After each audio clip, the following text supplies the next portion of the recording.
A paz de nosso Senhor Jesus Cristo, meu irmão, minha irmã, você que tem nos prestigiado com a sua presença, que Deus possa estar te abençoando ricamente nesta oportunidade, trazendo mais algum entendimento acerca da Escritura Sagrada.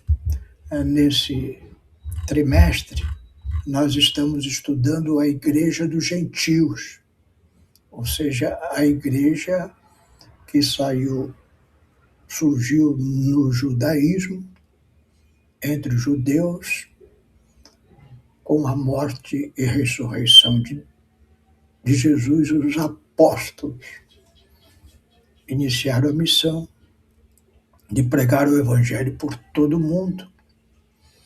E aí houve uma chamada missionária para o apóstolo Paulo e Barnabé, que foram separados em Antioquia e foram divulgar e levar a mensagem de Jesus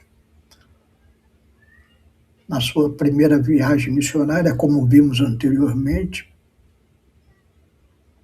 pela Ásia, parte da Ásia, algumas cidades gregas,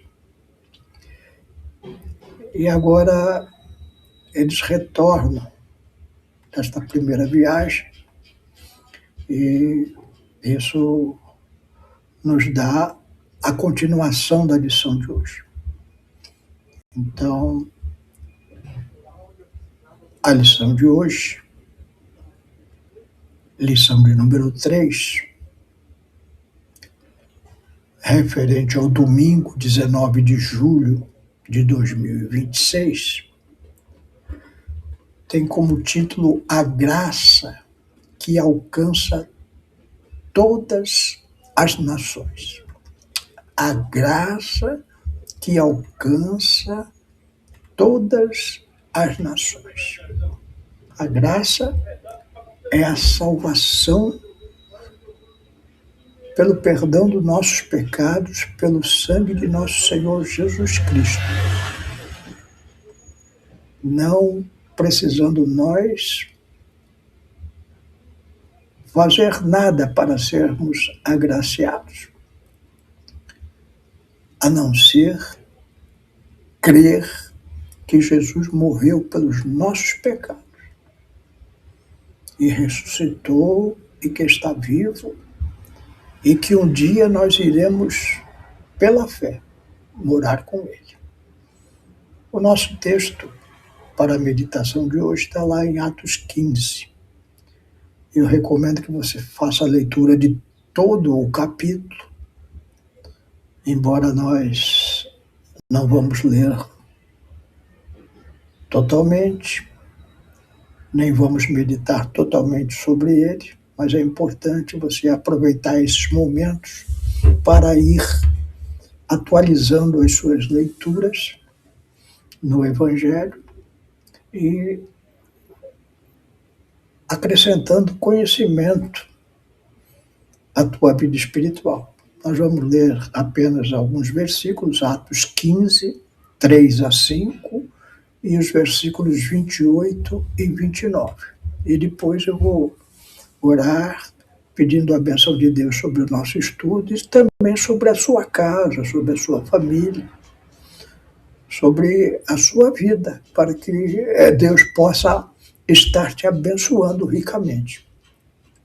Diz assim o texto bíblico: Então alguns que tinham descido da Judéia ensinavam assim aos irmãos: se não vos circuncidardes conforme o uso de Moisés, não podeis salvar-vos.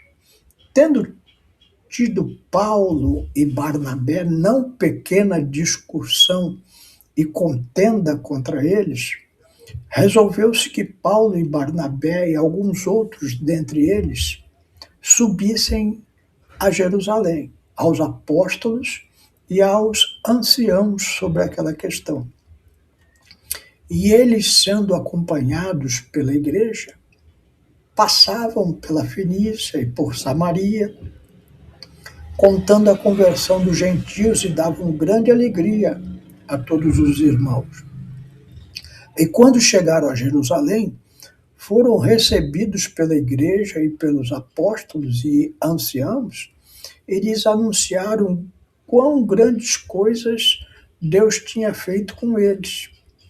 Alguns, porém, da seita dos fariseus, que tinham crido, se levantaram dizendo que era mister circuncidá-los e mandar-lhes que guardassem a lei de Moisés. Agora, pulando para o verso 28. Na verdade, palavras de Tiago, na verdade pareceu bem ao Espírito Santo e a nós não vos impor mais encargo algum, senão estas coisas necessárias, que vos abstenhais das coisas sacrificadas aos ídolos, e do sangue, da carne sufocada e da fornicação, das quais coisas bem fazeis se vos guardardes, bem vos vá. Vamos orar então. Senhor, meu Deus, aqui estamos diante deste momento crucial da tua igreja, em que a liderança se reúne para decidir o rumo a tomar, a questão doutrinária fundamental da salvação pela graça. E te agradecemos, Senhor, porque o teu Santo Espírito pôde trazer luz àquele momento. Senhor, traz luz também ao nosso momento, para que a nossa vida espiritual seja pautada pela tua graça e que as nossas doutrinas sejam orientações tuas, conforme a tua palavra, e não coisas de homem. Abençoa os teus servos que estão aqui nesse estudo, Senhor, gastando este tempo para aprimoramento da vida espiritual, do entendimento, da sabedoria.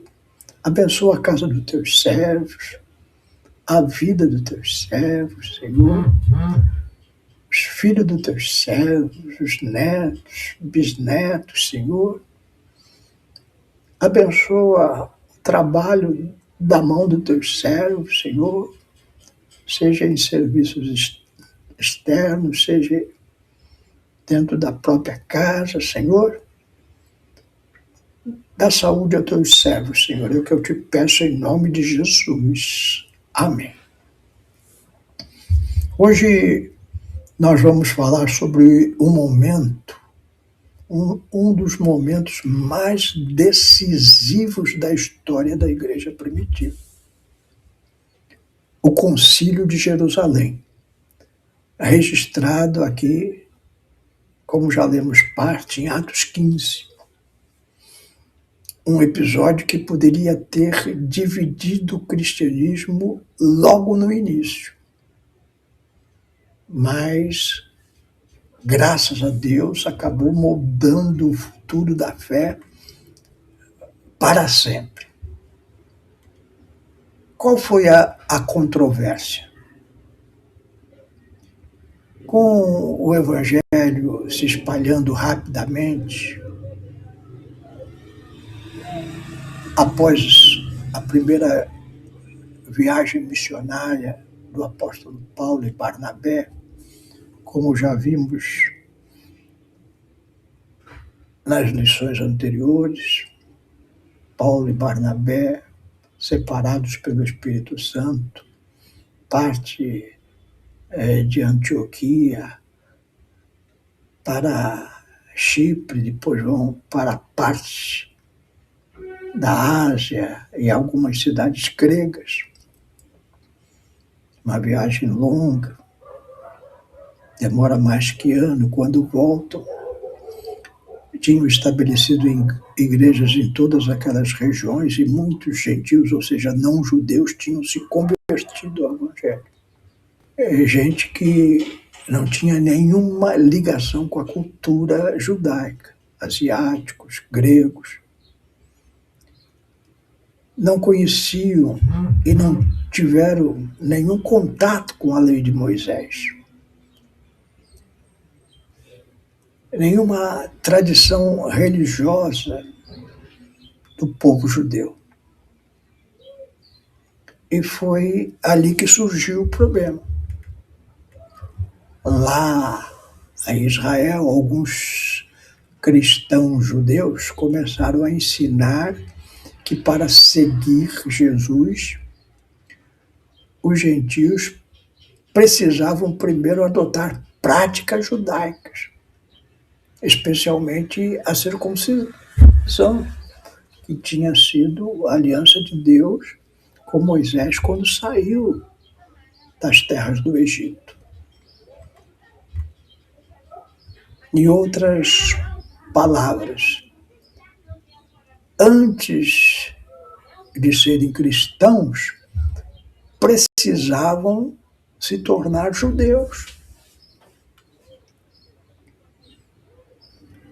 O antigo proselitismo que já havia no judaísmo. Isso gerou uma tremenda confusão, insegurança e até medo.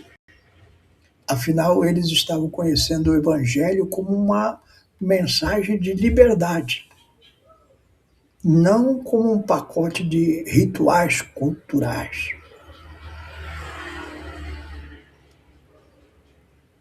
A pergunta que surgiu no meio da igreja foi simples, mas carregada de consequências. Surge a pergunta: para seguir Cristo, é preciso se tornar judeu? Se a resposta fosse sim, o cristianismo se tornaria apenas uma extensão do judaísmo limitado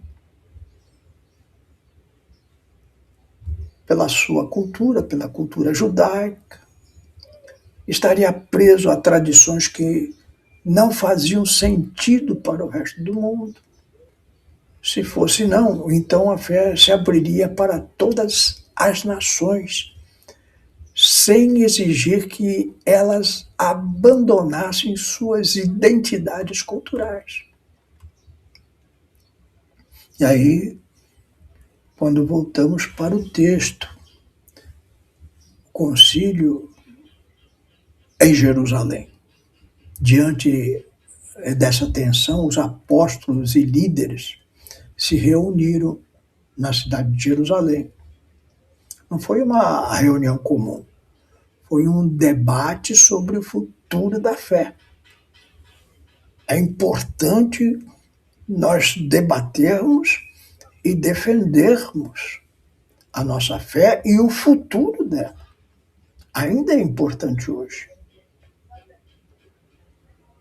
Pedro, Paulo, Barnabé e Tiago apresentaram experiências e testemunhos mostrando que Deus já estava agindo entre os gentios e sem exigir deles a circuncisão e nenhum ritual da cultura hebraica. E aí Pedro dá um testemunho acerca da conversão de Cornélio. Os irmãos se lembram, Cornélio era um centurião romano. Os romanos eram detestados pelos judeus, porque os judeus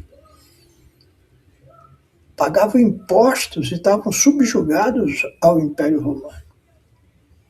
E Deus, através de uma visão, ordena que Pedro vá à casa do centurião Cornélio, que é um homem que é temente a Deus, está pedindo uma revelação de Deus, uma orientação.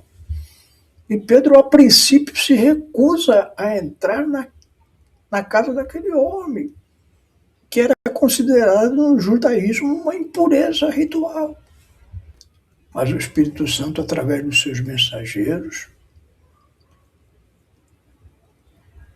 constrange Pedro a ir lá na casa de Cornélio. E Pedro vai, obediente à palavra de Deus, e prega a Cornélio e diz ali que toda a sua casa foi salva. Cornélio e toda a sua casa. Isso foi fundamental. E esse testemunho de Pedro ali naquele concílio de Jerusalém colocou luz ao assunto. O Espírito Santo estava sendo derramado sobre pessoas que nunca haviam seguido a lei. Isso era prova suficiente que Deus não estava pondo barreiras culturais. Deus chamou os judeus, deu o evangelho, deu a lei ao povo judeu através de Moisés no Sinai. O povo de Deus já fazia diversos rituais, deu o tabernáculo, os sacrifícios, a circuncisão, mas isso era, como disse o apóstolo Paulo posteriormente, como aio, ou seja, como guia para Jesus. E quando veio Jesus, a porta da graça se abriu a toda a humanidade, que sempre foi o propósito original de Deus. Sem barreiras. Houve uma decisão. O concílio chegou a uma conclusão histórica. Os gentios, ou seja, os não-judeus, não seriam obrigados a seguir os rituais judaicos para fazer parte da igreja. Eles receberiam apenas orientações essenciais para manter a unidade, evitar conflitos com cristãos judeus. A fé em Cristo seria o centro, não a tradição cultural. Essa decisão foi fundamental porque abriu o caminho para que o Evangelho se tornasse verdadeiramente universal. Sem ela, o cristianismo provavelmente teria permanecido pequeno, restrito, dividido. Com ela, tornou-se uma fé capaz de dialogar com diferentes povos, culturas e realidades. Para concluir, meus irmãos, eu queria trazer alguma aplicação para os dias de hoje. A discussão do Concílio de Jerusalém continua atual. Ainda hoje a igreja enfrenta o desafio de separar o que é essencial, o que é a essência do Evangelho, melhor dizendo, do que é tradição humana. Muitas vezes comunidades cristãs acabam impondo costumes, estilos, linguagens, práticas culturais como se fossem requisitos espirituais. Isso cria barreira, afasta pessoas e transforma o evangelho, que deveria ser uma boa notícia, boas novas. O evangelho quer dizer boas novas e não um peso. A grande lição do Concílio de Jerusalém é clara. Não devemos exigir que alguém se encaixe na nossa cultura para se encaixar em Cristo. O Evangelho é para todos. A unidade da igreja não nasce da uniformidade, mas da centralidade de Jesus. Assim como os apóstolos fizeram naquele dia, a igreja moderna precisa voltar ao essencial, remover obstáculos e garantir que nada humano se coloque entre pessoas e o Evangelho. Quando a fé permanece livre de tradições impostas, ela se volta a ser o que sempre foi.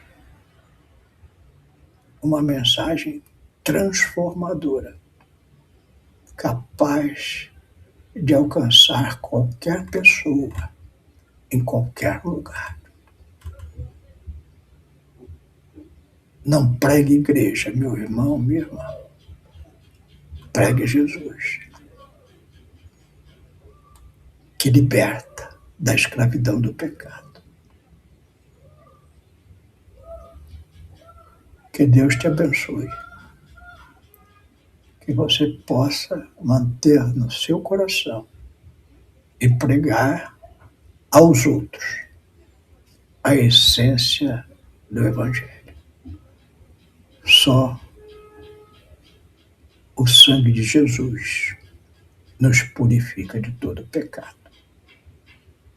Quem crer e for batizado será salvo. Quem não crer será condenado. Pela fé, sois salvo. Amém?